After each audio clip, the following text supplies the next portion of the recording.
Olá pessoal, hoje nossa aula será sobre o sistema nervoso. Nós já falamos sobre o sistema nervoso central e hoje nós vamos falar sobre o sistema nervoso periférico. O que é o nosso sistema nervoso periférico? Por definição, o sistema nervoso periférico, que nós vamos chamar a partir de então de SNP, é aquele formado por todas as estruturas localizadas fora do SNC. Ou seja, pessoal, já sabemos, em relação à localização do nosso SNC, então, nervos cranianos e seus ramos, nervos espinhais e seus ramos, os gânglios nervosos, os receptores sensoriais, ou seja, todas essas partes que estão fora do nosso SNC são estruturas que são denominadas SNP, fazem parte do nosso sistema nervoso periférico. Especificamente, pessoal, quando nós falarmos sobre nervos, sobre gânglios nervosos, estamos falando do nosso sistema nervoso periférico. Por definição, o que vem a ser nervos? Os nervos, eles são cordões esbranquiçados, formados por fibras nervosas, unidas por tecido conjuntivo e que têm a função como levar ou trazer impulsos ao do sistema nervoso central. O que é isso, pessoal? Os nervos, eles podem funcionar, levando o impulso nervoso, para o sistema nervoso central, como também os nervos podem funcionar trazendo os impulsos nervosos que vieram do sistema nervoso central. Ou seja, galera, os nervos eles têm a função de levar ou trazer impulso em relação ao sistema nervoso. Ora, esses nervos estarão levando o impulso nervoso e ora, esses nervos estarão trazendo o impulso nervoso para o sistema nervoso central. Bom, em segundo lugar, nós temos também os gânglios nervosos. O que seriam esses gânglios nervosos? São definidos como pequenas massas de tecido nervoso localizadas externamente ao encéfalo e à medula espinhal. Já sabemos que encéfalo e medula espinhal dizem respeito ao nosso sistema nervoso central. Portanto, pessoal, essa formação chamada de gânglios são aqueles que contêm corpos celulares dos neurônios. Então, existe uma concentração em determinada parte ali chamada gânglio, concentração de quê? De corpos celulares, e esses estão intimamente associados aos nervos. E quais os tipos de nervos que nós vamos ter a presença desses gânglios nervosos? Nós vamos ter, pessoal, nervos cranianos, nós já até comentamos algumas coisas a respeito, e nós vamos ter também os nervos espinhais. Mais para frente nós vamos voltar a falar a respeito dos nervos cranianos e espinhais. Continuando, o sistema nervoso periférico ele inclui 12 pares de nervos cranianos. Esses nervos cranianos nós já comentamos um pouquinho com vocês quando nós falamos especificamente do cérebro e do tronco encefálico. Ou seja, pessoal, esses 12 pares de nervos cranianos, eles se originam do cérebro e, na sua maioria, eles se originam do tronco encefálico. E os nervos cranianos que se originam do cérebro e do tronco encefálico, aí sim fazem parte do nosso SNP. Além desses 12 pares de nervos cranianos, nós temos também 31 pares de nervos espinhais.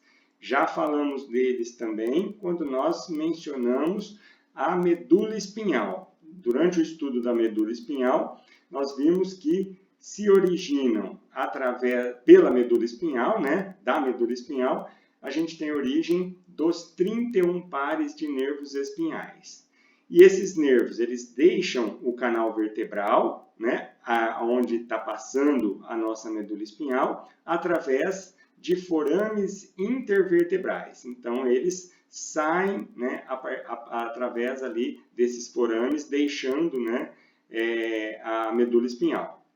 Os pares de nervos espinhais incluem 8 cervicais, 12 torácicos, 5 lombares, 5 sacrais e um nervo coxígeo, totalizando os 31 pares de nervos espinhais. Vamos ver o que é isso.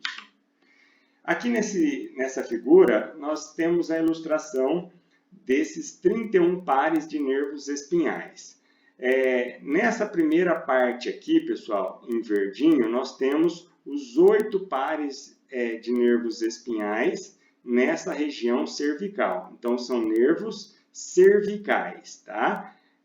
Percebemos aqui, ó, que o primeiro par sai acima da primeira vértebra, né? E vai até o 8º aqui, certo? Então, são 8 pares de nervos espinhais cervicais.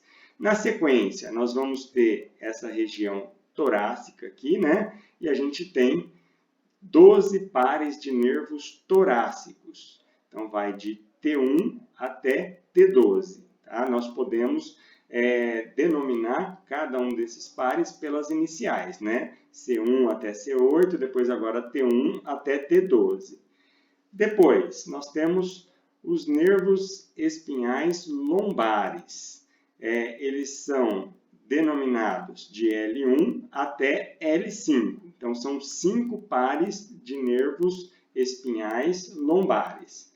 Depois, pessoal, 5 pares de nervos espinhais sacrais, tá? E um par de nervo espinhal denominado de coxígeo.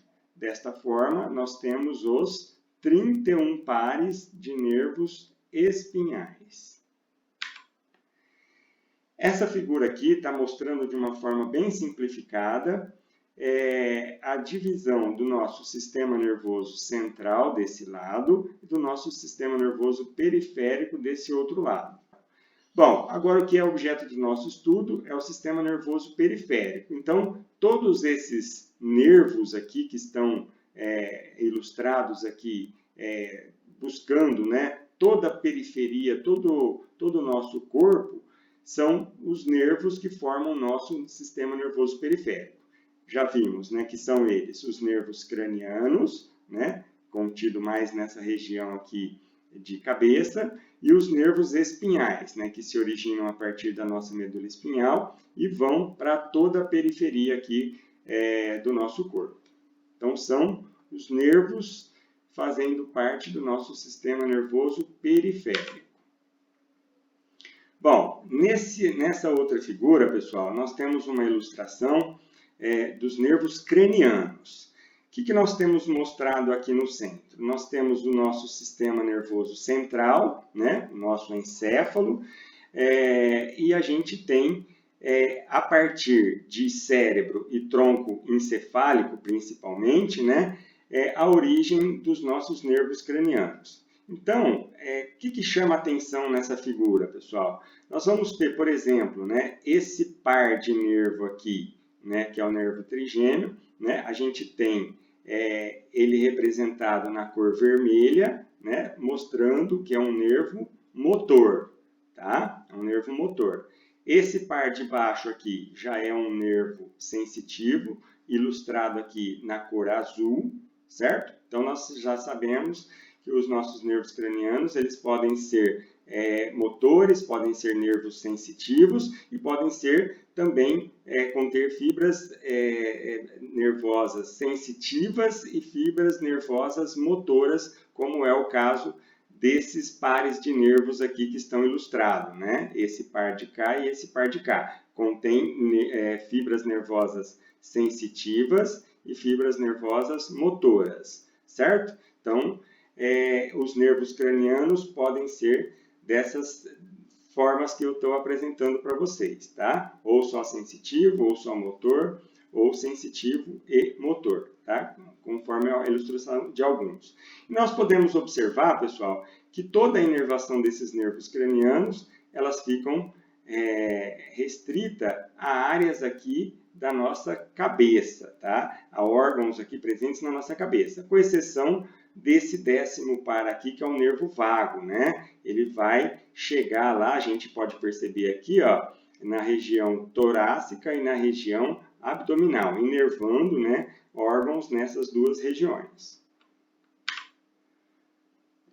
Bom, continuando aqui o nosso sistema nervoso periférico, didaticamente nós podemos fazer uma divisão funcional desse nosso sistema nervoso periférico, tá? Assim, teremos dois componentes formando o nosso sistema nervoso periférico.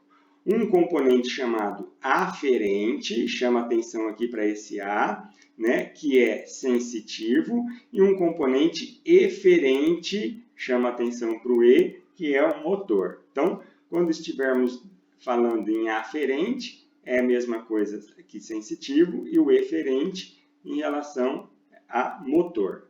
Então, vamos lá. Vamos falar, então, inicialmente do nosso componente aferente, tá? Que é o nosso componente sensitivo, certo? Esse nosso componente aferente ou sensitivo, ele inclui, ou seja, ele é formado por células nervosas sensitivas, certo? Que nós sabemos que ele é sensitivo, é um componente sensitivo, né? Então, são células nervosas sensitivas e de dois tipos. São as células nervosas sensitivas somáticas e também temos as células nervosas sensitivas viscerais, certo? Então, vamos ver cada uma delas. As células nervosas sensitivas somáticas são aquelas que levam os impulsos nervosos ao sistema nervoso central, ou seja, a partir de receptores localizados, por exemplo, na pele, né? Esses impulsos nervosos são levados até o nosso sistema nervoso central, tá? Então, essa é a primeira composição, né? Células nervosas sensitivas somáticas. Nós temos também, pessoal, a outra composição, que são as células nervosas sensitivas viscerais, certo? O que elas são responsáveis? Essas viscerais, elas são responsáveis por levar os impulsos nervosos das vísceras, né, dos órgãos do nosso corpo, para o sistema nervoso central. Então, por aqui, pessoal, dá para a gente perceber que tanto as somáticas como as células nervosas sensitivas viscerais, elas estão levando os impulsos, para o sistema nervoso central. As somáticas levam, por exemplo, da pele para o sistema nervoso central, tá? E as viscerais levam das vísceras, né, dos órgãos, para o sistema nervoso central. Então, sensitivas, sejam somáticas ou viscerais, levam para o sistema nervoso central.